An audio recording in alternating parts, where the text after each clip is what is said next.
it's all a bit weird, isn't it? Like, because technically we've not won it yet, have we? But it's just, I'm going to pretend we've almost won it. Imagine if we...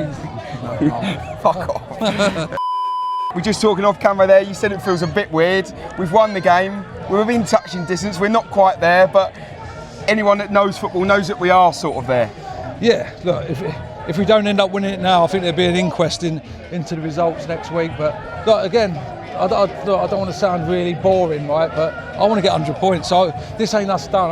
Yeah, we can celebrate. Yes, we've won the league. We're going to win the league. We're going to get step 3 for the first time in the club's history. The pressure's off now because it has been stressful this year. But I want to go to Walthamstow and win. I want to get another 3, but I want 100 points. That's my job, and it to keep pushing the lads further and get milestones. So I want 100 points, and then we can definitely say we won the league, and we get the trophy as well. So we're looking forward to that. Yeah, you said before the season, Kev, you were going to thrive and enjoy the target on your back. You said there it's been stressful. Just talk us through how far you've really been pushed this season. It's been really stressful. We can't control what other teams do, and I don't want to say too much, but teams play different against us. They do. They raise their game. I've been to watch Felixstowe a number of times, and teams don't sit in against them, and it makes it a lot more difficult for us to win games of football.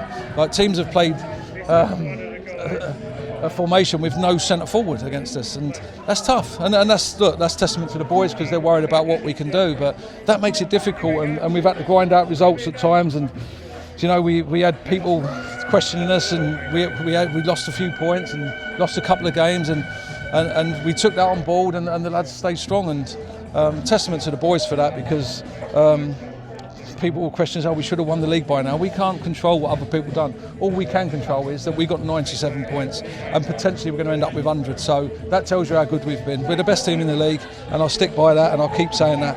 And we've got what we deserve. Touch quickly on today, Kev. Fantastic performance. The boys are at it again. Another 2 goals inside the sort of first 20-25 minutes. I want to touch on Yatesy though, because he popped up with a real great finish. We've just spoken to Jack. Jack said, has mentioned what a tough time he's been through in the last couple of weeks. How special was that a moment for him? It sent me over the edge, mate. I ain't going to lie. Obviously his dad's really poorly. He's come to the game today. Probably not well enough to be at the game. And for Yatesy to score, it was a magical moment. It made me a tear in my eye. It makes me emotional now thinking about it. So obviously I've got him off the pitch to go and see his dad, and I took him off late on. He's got a bit of a dead leg, but I wanted him to get a round of applause because he's been playing with not good stuff going on in his life. His dad's really poorly, and to keep putting in the performances that he has is testament to the lad, and testament to his dad and his mum. They brought the lad up that's got a heart of a lion. So look, I'm made up for him. It was. Not everyone knew the story, did they? But you can see my reaction. I didn't really react to any of the other goals, but when Yates got, I'm running on the pitch like Mourinho. It was a special moment. Talking of reactions, Kev, after games you're normally quite calm, quite placid, but at the end there we saw a rare Kevin Horlock fist pump. Yeah, I got reeled in for that, by the way. I got reeled in. That's not really my style, if I'm honest. But look, it has been stress, and it's just a release. The lads egged me on to do it, and I end up doing it. I'm not going to watch it back, so I'm hoping. We will. I'm hoping it's not anywhere. But that's what it means to me. I want this club to be successful. I want Barry and Scott. I know they're successful businessmen. They've come into football and they've trusted me to be the manager of their football club.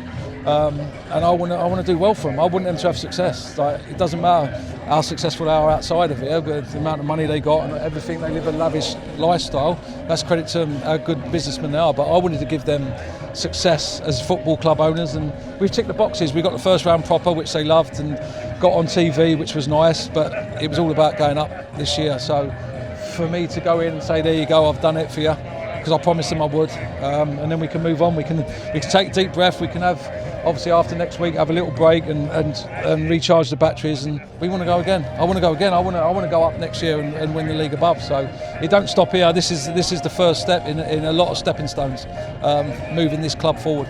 And just to finish, Kev, you said when you rejoined the club you'd got unfinished business, but I just want to take a moment to mention Barry and Scott. You've touched on them quite nicely there. What they've created at this football club is beyond all belief.